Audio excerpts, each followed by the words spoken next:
Hello everyone, my self Sunita Gehlot.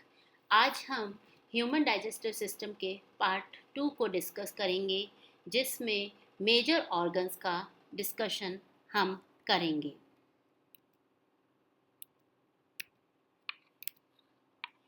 Human digestive system, the process of reducing food into smaller molecules that can be absorbed into the body. Digestive system यानी पाचन तंत्र में दो major parts देखे थे हमने, जिनमें मेजर ऑर्गन्स और असेसरी ऑर्गन्स का वर्णन हमने किया था। मेजर ऑर्गन्स में माउथ, इजोफेगस, स्टमक, स्मॉल इंटेस्टाइन और लार्ज इंटेस्टाइन आते हैं, और असेसरी ऑर्गन्स जो संबंधित ऑर्गन्स जो पाचन में सहायक होती हैं, उनमें लीवर, गॉल ब्लैडर, पेनक्रियाज आते हैं। मेजर ऑर्गन्स में माउथ और ईजोफेगस तक हमने पार्ट 1 में वर्णन सुना था, पढ़ा था हमने। आज हम स्टमक यानी आमाशय, स्मॉल इंटेस्टाइन यानी छोटी आंत और लार्ज इंटेस्टाइन यानी बड़ी आंत के बारे में पढ़ेंगे। Stomach, J-shaped muscular bag that stores the food and break it into tiny pieces, mixes food with gastric juices that contain enzyme to break down proteins and lipids. Hydrochloric acid in the stomach kills bacteria. Food found in the stomach is called chyme. अब हम आमाशय का विस्तृत वर्णन लेते हैं। यह अंग्रेजी के अक्षर जे के समान होता है। यह आहार नाल का सबसे अधिक फैला हुआ भाग होता है, जैसा कि आप चित्र में देख ही रहे हैं, जो एक थैली के सदृश दिखाई पड़ रहा है। यह डायफ्राम के ठीक नीचे कुछ बाएं की ओर उदर गुहा में स्थित होता है। मांसपेशियों का बना होता है, जिसकी दीवारें काफ़ी मोटी होती हैं। बाहरी सतह बड़ी और भीतरी सतह काफ़ी छोटी होती है। इसका आगे का द्वार, जो कि ऊपर का द्वार है, जो ग्रास नली से जुड़ा हुआ है और हृदय के पास होता है, इसको कार्डियक या हृदय ऑरिफिस बोला जाता है। बीच का भाग, जो मुख्य बॉडी इसका बनाता है, उसको फंडस भाग बोला जाता है, और नीचे का भाग, जो कि डियोडेनम यानी पक्वाशय से जुड़ा रहता है, इसको पाइलोरिक भाग कहा जाता है। आमाशय को मुख्यतः 3 भाग में बांटते हैं: कार्डियक भाग, पाइलोरिक भाग और फंडस भाग। आंतरिक रचना के रूप में, जो कि हम दाईं तरफ देख रहे हैं, आमाशय की आंतरिक रचना, इसका एक अनुप्रस्थ काट का जो चित्र है हम देख रहे हैं। मुख्यतः इनमें निम्न परतें पाई जाती हैं। पहली परत सेरोसा परत है, दूसरी परत मध्य स्तर है, और तीसरा जो स्तर है वो अंत स्तर है। सेरोसा परत से एक प्रकार का जो द्रव निकलता है, वो आमाशय की ऊपरी जो सतह है उसको चिकना बनाए रखता है। मध्य स्तर जो है वो मांसपेशियों का बना रहता है और ठीक सेरोसा परत के नीचे पाया जाता है। इन्हीं के द्वारा फैलने तथा सिकुड़ने से भोजन में पाचक रस मिलता रहता है, यानी जो मध्य भाग है उसकी जो मांसपेशियां हैं वो सिकुड़ती, रिलैक्स और कॉन्ट्रैक्ट होती रहती हैं, और उसी की वजह से जो जठर रस है वो भोजन में मिलता है और भोजन को पचाने में सहयोग करता है। अगर अधिक भोजन भी कर लिया जाए तो आमाशय इन्हीं मांसपेशियों के कारण फटता नहीं है। तीसरा स्तर आता है म्यूकोसा लेयर यानी अंतस्तर। यह श्लेष्मिक झिल्ली की बनी होती है और आमाशय की सबसे भीतरी परत होती है। इस झिल्ली में ही 3 प्रकार की छोटी छोटी ग्रंथियां होती हैं, जिसके अंदर आमाशय रस, हाइड्रोक्लोरिक एसिड यानी HCl, जिसे तेजाब भी बोला जाता है, तथा म्यूकस स्त्रावित रहता है। आमाशय रस, HCl और म्यूकस, ये तीनों ही पाचन में सहायक होते हैं। पहला लेते हैं हम आमाशय रस। आमाशय रस आमाशय के म्यूकोसा स्तर से स्त्रावित होता है। यह एक रंगहीन खट्टा तरल द्रव है जिसमें HCl होता है। इसमें पेप्सिन, रेनिन तथा लाइपेज नामक एंजाइम भी पाए जाते हैं। आमाशय रस अम्लीय होता है। इसका स्त्राव रासायनिक उद्दीपन द्वारा नियंत्रित होता है। कार्य के रूप में देखें हम आमाशय रस हमारे क्या काम आता है, तो पहला कार्य जो ये आमाशय रस करता है वो है पेप्सिन नामक एंजाइम HCl के साथ मिलकर प्रोटीन के कणों को, छोटे तथा घुलनशील प्रोटीन के कणों को पेप्टोन तथा प्रोटियोजेज में बदल देते हैं। रेनिन दूध को जमा देता है, जिसके फलस्वरूप दूध का प्रोटीन कैसिनोजन कैसिन में बदल जाता है। इस कैसिन का पाचन पेप्सिन द्वारा होता है। यह भोजन के माध्यम को अम्लीय बनाता है, जिससे कई प्रकार के जीवाणुओं की क्रियाशीलता नष्ट हो जाती है। अतः एक एंटीसेप्टिक का काम भी अमाशय रस करता है। अमाशय रस में ही रक्त निर्माण का एक फैक्टर पाया जाता है, जो विटामिन बी 12 के अवशोषण के लिए आवश्यक होता है, और यही बी 12 बनकर जब यकृत में जमा होता है और अस्थि मज्जा में जाता है तो रक्त निर्माण में हमें सहायक होता है।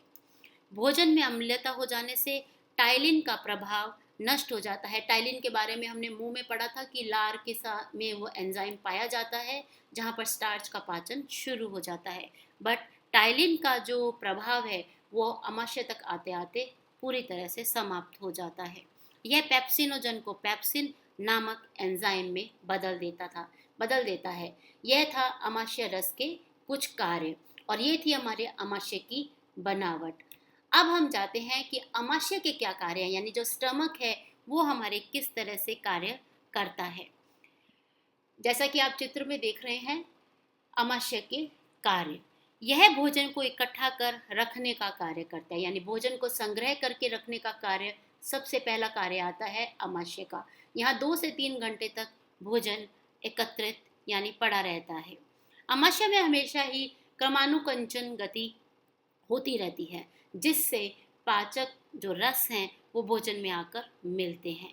यह भोजन को और भी पतला तथा पक्वाशय की ओर ले जाने का कार्य करता है। यानी जो हमने मुंह से भोजन के पाचन का कार्य शुरू किया, छोटे छोटे टुकड़ों में बोलस के रूप में था, अमाशय में आकर वो कायम रूप में आ जाता है और यहीं से फिर और पतला होकर पक्वाशय की तरफ बढ़ता है। यह अमाशय रस का स्रावन करता है, जो भोजन के पचाने में सहयोग देता है। अमाशय से HCl यानी हाइड्रोक्लोरिक एसिड निकलता है, जो भोजन को अम्लीय बनाता है। साथ ही भोजन में के साथ आए हुए जीवाणुओं कीटाणुओं का भी नाश कर डालता है। इस तरह से ये एंटीसेप्टिक के रूप में भी कार्य करता है।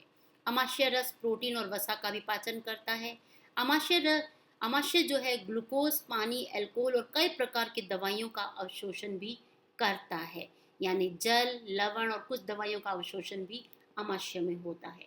आकर्षक एवं स्वादिष्ट भोजन को देखते ही मनुष्य को भूख लगने लगती है, क्योंकि अमाशय तुरंत ही भोजन को देखकर अमाशय रस का स्रावन करता है। तो ये थे अमाशय के कुछ कार्य जो हमने देखे, और इसी के साथ अमाशय एक मेजर ऑर्गन के रूप में हमने पढ़ा। अब हम लेते हैं छोटी आंत यानी स्मॉल इंटेस्टाइन जिसको कहते हैं। ये 7 मीटर लंबी होती है और इसमें अंकुर पाए जाते हैं जिन्हें विल्लाई कहते हैं, और इन्हीं अंकुरों में और जो अवशोषण क्रिया है वो संभव हो पाती है। कैन अर्थात हमारे भोजन का जो पाचन क्रिया है, पाचन है, जो मेन पाचन जो प्रोसेस है, प्रक्रिया है, वो छोटी आंत में ही संभव हो पाता है। छोटी आंत में जो फूड है वो ब्लड स्ट्रीम के थ्रू स्मॉल इंटेस्टाइन की दीवारों तक जाता है, जहाँ पर 80% इंजेस्टेड वाटर, विटामिन, मिनरल्स और कार्बोहाइड्रेट, प्रोटीन और लिपिड्स का अवशोषण होता है। छोटी आंत में ही डाइजेस्टिव एंजाइम्स भी मिले होते हैं। छोटी आंत का अगर हम देखें पूरा विवरण, तो इसको 3 भागों में बांटा गया है। पक्वाशय यानी जो कि जहाँ पर अमाशय खत्म होता है उसके बाद वाला भाग जो कि सी के आकार का होता है, पक्वाशय कहलाता है। बीच का भाग आता है इसका जेजुनम, जो कि सबसे बड़ा वाला पार्ट है, और लास्ट वाला जो पार्ट है उसको इलियम भी बोलते हैं, और हिंदी में उसको शेषांत्र बोलते हैं। पक्वाशय पहले लेते हैं हम, पक्वाशय जिसे डियोडेनम भी बोलते हैं। यह छोटी आंत का सबसे प्रारंभिक भाग है, जो अमाशय के पाइलोरिक द्वार से प्रारंभ होता है। यह एक सी के आकार की रचना होती है, और जो कि पित्त यकृत द्वारा निकलता है और पित्ताशय में जाकर जमा होता है तथा सांद्रित होता है, और नली द्वारा पक्वाशय में लाया जाता है। जैजुनम यह छोटी आंत का 2/5वां भाग बनाता है और कुंडलित होता है और क्रमानुकुंचन गति करता है। जैजुनम का मुख्य कार्य भोजन का पाचन एवं अवशोषण करना है। आंतरिक रस भी यहीं पर निकलता है। शेषांत्र यानी इलियम वाला भाग, यह अंतिम भाग यानी शेष भाग बनाता है। यह लंबाई में 3 मीटर लंबी होती है। जैजुनम से शुरू होता है तथा सीकम के पास आकर समाप्त हो जाता है। इस प्रकार इसमें कई प्रकार की ग्रंथियां पाई जाती है, और शेषांत्र यानी इलियम का मुख्य काम होता है अवशोषण करना। छोटी आंत की अगर आंतरिक रचना देखें तो हम उसमें 3 परतें पाई जाती हैं और इन 3 परतों में पहली परत सेरोसा परत, मांसपेशी परत, अधश्लेष्मिका परत, श्लेष्मिक झिल्ली पाई जाती है। सेरोसा परत जो है बाहरी परत बनाती है छोटी आंत की। मांसपेशी परत जो है वो बीच की परत होती है।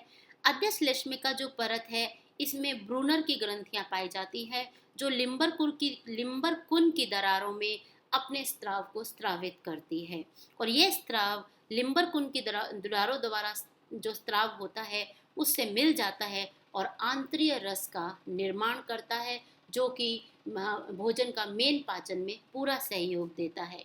श्लेष्मिक झिल्ली में हमें कई छोटे छोटे उभार दिखाई देते हैं जिन्हें विल्लाई यानी अंकुर कहा जाता है। इलियम का पूरा भाग इन्हीं अंकुरों से भरा रहता है।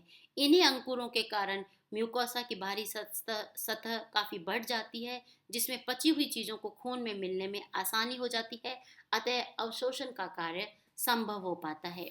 छोटी आंत में अंकुर के अलावा गॉबलेट की कोशिकाएं भी पाई जाती हैं जो म्यूकस को स्त्रावित करती हैं। मुख्य कार्य पाचक रसों से आंतों की सुरक्षा करना है। अब आते हैं हम छोटी आंत के पाचन कार्य। क्लोम रस का स्त्रावन करना, क्लोम रस से एमाइलेज निकालना ताकि स्टार्च का पाचन हो सके। छोटी आंत में प्रोटीन का भी पाचन होता है, यहाँ पर वसा का भी पाचन होता है और पचे हुए भोजन का अवशोषण अंकुरों द्वारा किया जाता है। पक्वाशय द्वारा किसी प्रकार का पाचक रस नहीं निकलता है, परंतु यहाँ पित्त रस एवं क्लोम रस मिलकर भोजन को पचाने का कार्य करते हैं। अब आता है आंत्र रस जो कि मेन जिसमें एंजाइम्स पाए जाते हैं और उन्हीं की मदद से इसी जूस की वजह से, इंटेस्टिनल जूस की वजह से हमारे भोजन का कार्बोहाइड्रेट यानी कार्बोज, प्रोटीन और वसा का अधिकतर जो पाचन है वो यहाँ पे होता है और फिर अवशोषण की क्रिया आरंभ होती है। आंत्र रस के कार्यों में आता है लैक्टोज द्वारा दुग्ध शर्करा को ग्लूकोज में बदलना, माल्टेज द्वारा माल्टोज को ग्लूकोज में बदलना, लाइपेज की सहायता से वसा को ग्लिसरॉल और वसीय अम्ल में बदलना, सुक्रोज पर क्रिया कर ग्लूकोज में बदलना और एंटेरोकाइनेज ट्रिप्सिनोजन का ट्रिप्सिजन में बदलना, इरेप्सिन द्वारा प्रोटीन के पॉलीपेप्टाइड को अमीनो अम्ल में बदलना। यहाँ पर ये जितने भी lactose, maltose, lipase, sucrase, enterokinase और इरिप्सिन बोले गए हैं, ये सारे एंजाइम्स हैं। एंजाइम्स ये खमीर भी कहते हैं इनको, ये विभिन्न अंगों द्वारा स्त्रावित होते हैं। ये विशेष प्रकार के रासायनिक पदार्थ होते हैं जिनकी उपस्थिति से रासायनिक क्रिया शुरू होती है। अम्लीय और क्षारीय माध्यम में ये निष्क्रिय हो जाते हैं। ये रासायनिक क्रिया में सहयोग देते हैं, परंतु ना तो इनकी कोई मात्रा में अंतर आता है, ना ये बढ़ते हैं और ना घटते हैं, लेकिन ताप से ये प्रभावित होते हैं। 36 डिग्री सेंटीग्रेड पर ये एंजाइम्स अब सबसे अधिक क्रियाशील होते हैं और जिस तरह की शर्करा होती है उस पर वैसा ही जो एंजाइम है वो अपना कार्य करता है। जैसे लैक्टोज अगर शर्करा है तो इस पर लैक्टेज एंजाइम कार्य करेगा, माल्टोज अगर शर्करा है तो उस पर माल्टेज जो है एंजाइम अपना कार्य करेगा।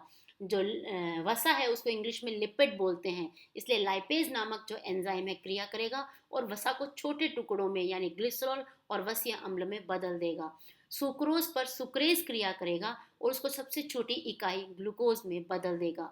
एंटेरोकाइनेज ट्रिप्सिनोजन को ट्रिप्सिन में बदलता है और इरेप्सिन जो है प्रोटीन को छोटे छोटे सबसे छोटी इकाई यानी अमीनो अम्ल में बदलने का कार्य करता है। अब आते हैं हम पाचन अंग के लास्ट पार्ट यानी लार्ज इंटेस्टाइन पर। यह बड़ी आंत कहलाती है।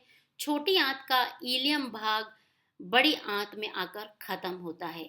बड़ी आंत को हम 3 मुख्य भागों में बांटते हैं, जैसा कि आप चित्र में देख रहे हैं। कॉलोन जो है ये सीकम से स्टार्ट होती है, ascending colon, transverse colon, descending colon और सेगमेंट कॉलोन, और रेक्टम से ये जुड़ी रहती है। कॉलोन यह बड़ी आंत का प्रारंभिक भाग है जो कि 5 फीट लंबा होता है। इसका आकार अंग्रेजी के एस अक्षर से मिलता जुलता है। यह छोटी आंत के समान होता है, परंतु लंबाई में छोटा होता है। इसका क्षेत्रफल छोटी आंत की अपेक्षाकृत बड़ा होता है। इसके अंदर अंकुर नहीं पाए जाते। गोबलेट की कोशिकाएं इसमें म्यूकस स्रावित करती है।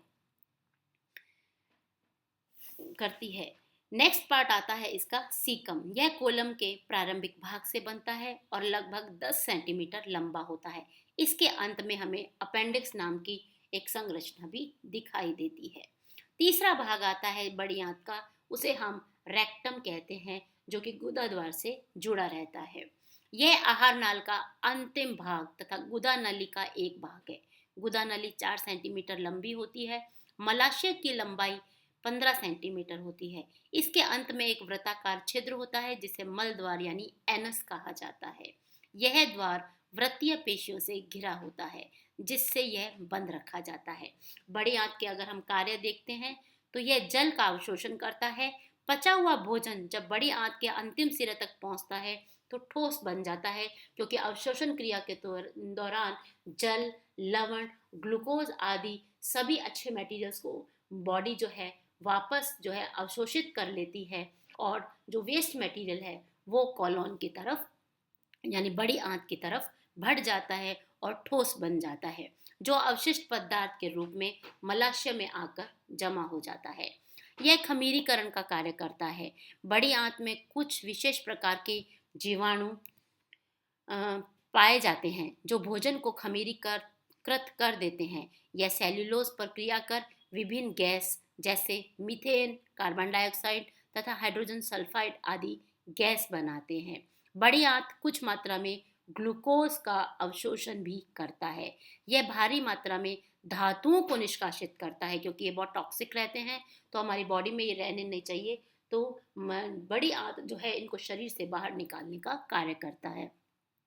साथ ही कई प्रकार की औषधियां, लोहा, पारा इत्यादि को भी खून से अलग कर मल में मिलाता है। यह जीवाणुओं की सहायता से कई उपयोगी चीजों का संश्लेषण भी करता है, जैसे folic acid, vitamin B12, vitamin के इत्यादि। यह म्यूकस का स्रावन करता है, जो मल का चिकना कर उत्सर्जन में सहायता प्रदान करता है। यह मल को समय समय पर विसर्जित करता है और मल में श्लेष्मिक झिल्ली तथा जीवाणु भी उपस्थित होते हैं। अर्थात जो बैक्टीरियल डाइजेशन और फर्मेंटेशन है कार्बोज का, वो मुख्यतः बड़ी आंत में होता है, और जो भी एडिशनल वाटर है या ग्लूकोज है वो भी वापस अवशोषित हो जाता है। यह हमारे मल को कंसंट्रेट करता है यानी ठोस बना देता है। आज की हमारा जो टॉपिक है इसमें हमने 3 मेजर ऑर्गन्स के बारे में पढ़ा, जो कि सामान्यतः थी अमाशय, जिसके बारे में हमने डिटेल में पढ़ा। फिर हम लेके गए स्मॉल इंटेस्टाइन की तरफ, और फिर बड़ी आंत यानी लार्ज इंटेस्टाइन की तरफ। अब हम नेक्स्ट क्लास में जो इसका पार्ट 3 होगा डाइजेशन में, उसमें हम शेष जो ऑर्गन्स हैं इनके बारे में डिटेल से पढ़ेंगे। तब तक के लिए धन्यवाद।